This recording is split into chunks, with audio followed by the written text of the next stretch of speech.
আসসালামু আলাইকুম বন্ধুরা, তোমরা সবাই কেমন আছো? আশা করি ভালো আছো। আমিও তোমাদের দোয়া এবং আল্লাহর রহমতে অনেক ভালো আছি। তো আজকে একটু অন্যরকম ইউনিক একটা রেসিপি তৈরি করব। জানি না আমি এর নাম কি, ইউটিউবে দেখি অনেক আপুরা এগুলা তৈরি করে। হ্যাঁ, তো আমি কখনোই তৈরি করিনি, আজকে করব ভাবছি। তো এই দেখো, আমি একটু 2-3 চামচ ময়দা নিয়েছি, তার মধ্যে একটুখানি লবণ দিয়েছি আর একটু সয়াবিন তেল দিয়েছি।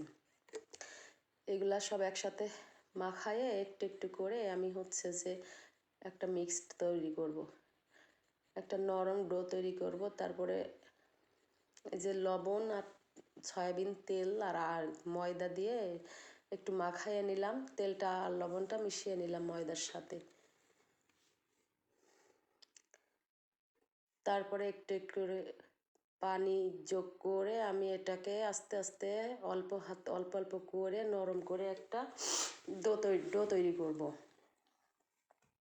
খুবই সামান্য নিয়েছি, কারণ আমি যতটুকু হচ্ছে যে ময়দা নিয়েছি, এতে মাখায় হচ্ছে যতটুকু ডো হবে, এতে একটা রুটির মতো হবে আর কি। আমি বেশি তৈরি করব না, একটা রুটিতেই অন্তত 4-5-6 পিস নাস্তা রেডি হয়ে যাবে আমার। তো এই যে আমার মাখানো হয়ে গেছে, ডো রেডি হয়ে গেছে, সুন্দর করে আলতো হাতে ভালোভাবে মাখায়ে তো আমি কিছুক্ষণ রেস্টের জন্য ঢাকা দিয়ে রেখে দিব।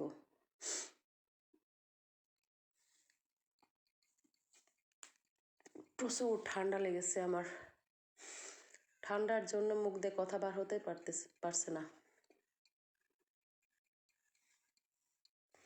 তো দেখো, আমি হাতে আর একটু সামান্য তেল নিয়েছি, নিয়ে ডোয়ের গায়ে চারিপাশে সুন্দর করে তেলটা মাখায়ে সুন্দর করে একটা গোল রোলের মতো করে একটা গোল বলাকৃতির শেপ দিয়ে আমি হচ্ছে বাটির মধ্যে ঢাকা দিয়ে রাখবো কয়েক মিনিটের জন্য।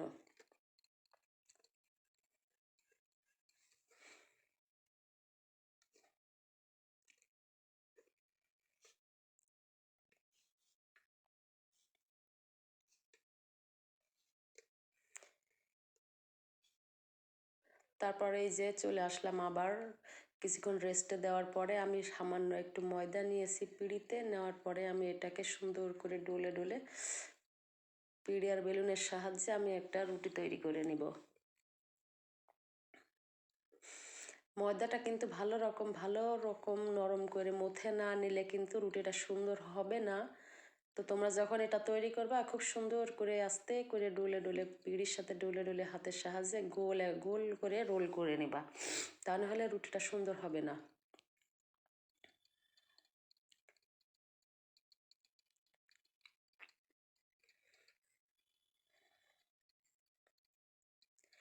এটা খেতে আসলে কেমন আমি জানি না, তো আমি কখনোই তৈরি করিনি, ফার্স্ট আজকে তৈরি করছি। দেখা যাক খেতে কেমন লাগে। শেপটা অনেক সুন্দর লাগে, তো দেখতেও ভালো লাগে, ভাজলেও ভালো লাগে। এটাকে কি বলবো, এটা হচ্ছে যে ঝালের পিঠা বলবো না কি অন্য কিছু বলবো, না হচ্ছে তোমরা একটা নাম দিয়ে দিও আপুরা, আমি এর নাম জানি না কি। দেখতে ভালোই লাগে। তো এই যে আমার রুটি বেলা হয়ে গেল। আমি যেরকমভাবে রুটি বেলেছি তোমরা এরকম বেলে নিও। রুটিটা কিন্তু আসলে খুব একটা পাতলাও হবে না, আবার অনেকটা মোটাও হবে না। স্বাভাবিক আমরা যেরকম রুটি বেলে খাই, ওই রকম সবসময় যেরকম রুটি আমরা খাই ওই রকম পাতলা হলেই হবে, বা ওর থেকে সামান্য আর একটু মোটা হলেও কোনো সমস্যা না। তবে একেবারে যেন পাতলা না হয়ে যায়। এ দেখো, আগে থেকে আমি হচ্ছে যে আলু কেটে কয়েকদিন আগে ওই যে আলু কেটে আমি রেখেছিলাম না, সুন্দর করে কষাইয়ে ভুনা করে আলুর চপ বানানোর জন্য, ঠিক ওই পুরোটাকেই আমি হচ্ছে যে সুন্দর করে ম্যাশ করে নিয়ে তারপরে এই রুটির ভিতরে আমি দিয়ে দিচ্ছি। দেখো, ভালো করে রুটির চারিপাশ সুন্দর করে গোল করে চ্যাপটায় হাতের সাহায্যে পুরা রুটিটা আসলে হচ্ছে পুরোটা দিয়ে দিতে হবে। একটু সময় নিয়ে দিবেন, সময় নিয়ে না দিলে আসলে চারিপাশে লাগবে না তো। আর এটা খুব জরুরি, রুটির ভিতরে খুব ভালোভাবে লাগাতে হবে, না হলে পুরোটা সব জায়গায় সেট হবে না।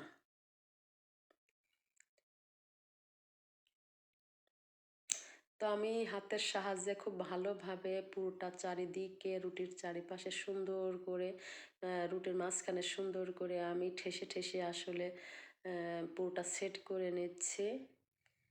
দেখতেই পাচ্ছ, একটু সময় নিয়ে করতে হবে। আসলে দেখো আমার আঙুলের সাথে উঠে চলে আসছে।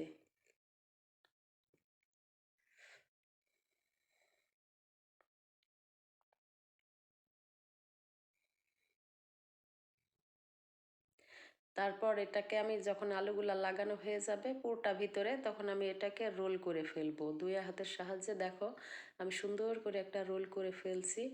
তারপরে দুই মাথা আমি এই যে আঙ্গুল দিয়ে একটু চেপটে নিচ্ছি, না হলে হচ্ছে পুরোটা বের হয়ে যাবে। তারপরে একটা চাকুতে আমি হচ্ছে একটু তেল ব্রাশ করে নিয়েছি। ব্রাশ করে নিয়ে এই যে ছোট ছোট করে এরকম একটা 1 ইঞ্চি সাইজ করে আমি হচ্ছে যে রোলটাকে কাটবো, গোল গোল করে কাটবো। তোমরা একটু খেয়াল করো, দেখলে বুঝতে পারবে রোলটা যখন আমি কাটবো দেখতেই খুব সুন্দর লাগে।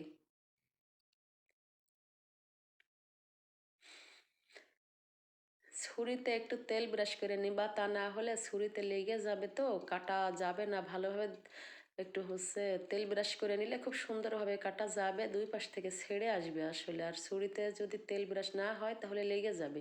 দেখো পুরা খুব সুন্দর একটা শেপ হয়ে যাচ্ছে, ভিতরের পুরোটা দেখতেই কেমন ভালো লাগছে। এটা ভাজার পরে আরো সুন্দর লাগে দেখতে। তো আমি এইভাবে আস্তে আস্তে সবগুলাই কেটে নিব।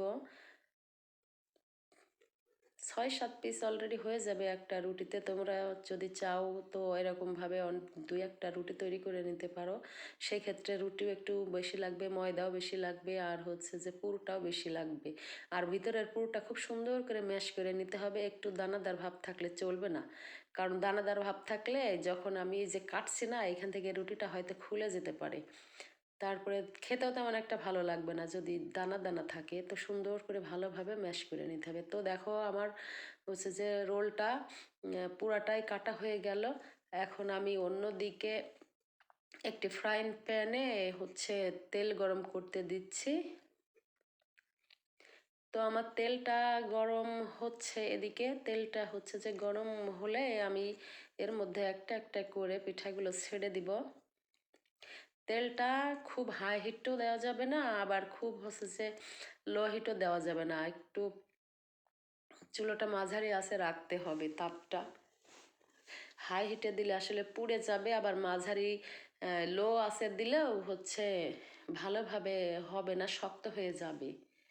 তো আমি একটু দেখে নিছিলাম হাত দিয়ে আসলে তেলটা হচ্ছে যে গরম হয়েছে কিনা। তো আমি এখানে একটু বেসনের গোলা ছেড়ে দিয়েছিলাম যে দেখি তেলটা গরম হয়েছে কিনা। তো দেখছি যে না, তেলটা ভালোই গরম হয়ে আসছে, ওই যে বেসনের গোলাটা উপরে ভেসে আসছে। আমি এখন এই নাস্তাগুলো হচ্ছে যে একটা একটা করে ছেড়ে দিব।